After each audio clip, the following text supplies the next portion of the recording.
Hello friends, welcome to How to Write Good. Today we're going to be talking again about reasons not to write. And actually, today, I'm excited, we got a comment from one of the earlier videos from Daniel Abreu. His problem is that when he tries to write, he wants something amazingly powerful and emotional and complex, and he just feels he's not going to be able to hit that. He's right, he won't. Sorry to say, Daniel, you won't. The point is that if you try really hard to hit a big thing, like a big emotional thing, your head just gets caught up in that, trying to get that thing. You just keep trying to do that thing. Let's do a sports analysis. I'm not a big sports guy, but a sports analysis. You know that Michael Jordan guy? Remember him? Basketball player? Do you think that every time he went on the court, he's like, all right, I have to be Michael Jordan tonight. I gotta be amazing. I gotta be inspiring and awesome. No, he just went, all right, here are the basics. I do this well. I'm going to just focus on the basics, and I'm going to work hard. I'm going to work with my team, and I'm going to do the basics. Dribble, thing, jump. And then he happens to be amazing because he works on it a lot. He practices and practices and practices, and is really good. Could be music. You think a wonderful composer just goes, all right, Beethoven, time to bring out some Beethoven.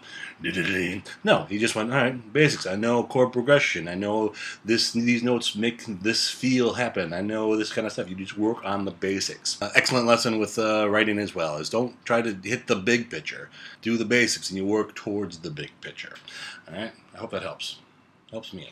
If you're trying to hit a strong emotion, and you're purposely trying to manipulate that, it's going to come across as insincere and manipulative. Manipulative?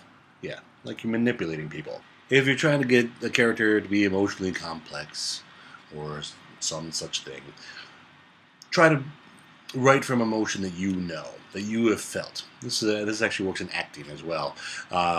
It's a good example. It works in acting. Let's say you're acting, and you're in a play, and you're in Hamlet.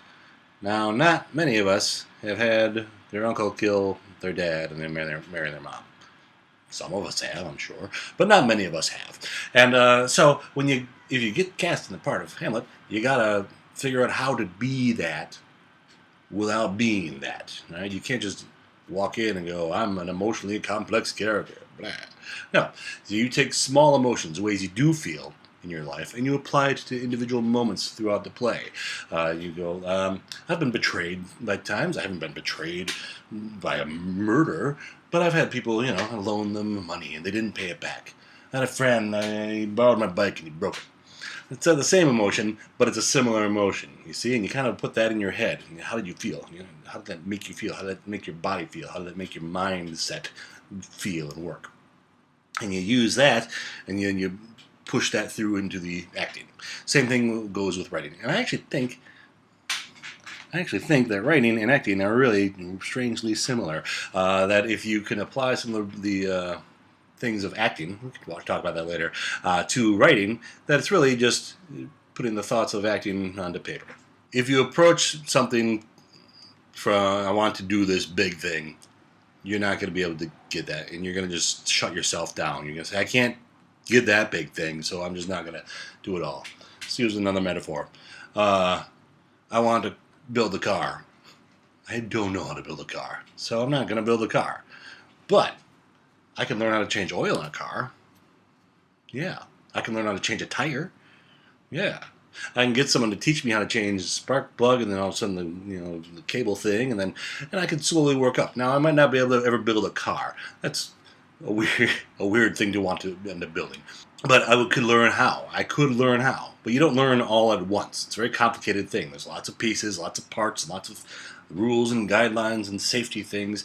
So you learn it piece by piece. You don't just go, I'm building a car today, and go build a car. You learn it little by little, piece by piece. And you have fun as you do it. And you work on things, and you figure out what doesn't work, what does work, what's enjoyable for you to do, what isn't. And you go from there.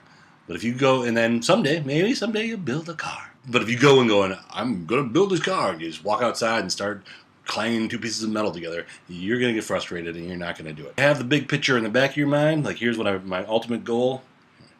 Here's my ultimate goal. You can have that picture in your mind, and that could be a good goal. If you're not, that's a great goal, to create emotionally complex characters and a story that's emotionally complex and meaningful and brings people meaning in their lives, that's a great goal to have. That's a goal, though. Make that the end goal. Little goals along the way, little treats along the way, little things that make you a better writer as you go along.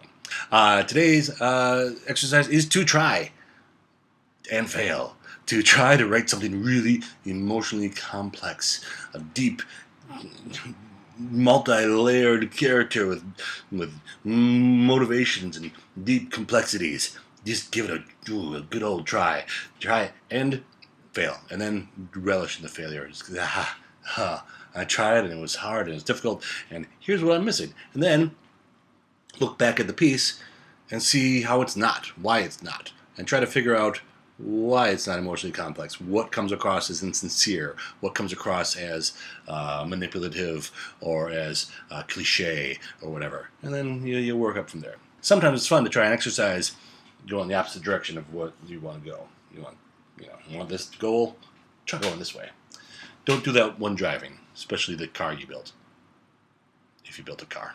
It's July 17th right now. I'm told I will get the draft back edited of my novel, or the grammar thing, by July 20th.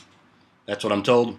After that, I'm going to have to look through it, make all the changes, approve the changes, and then start publishing it online. Once again, if anyone out there knows how to publish, has tips for online publishing, let Johnny Mikey Boy know.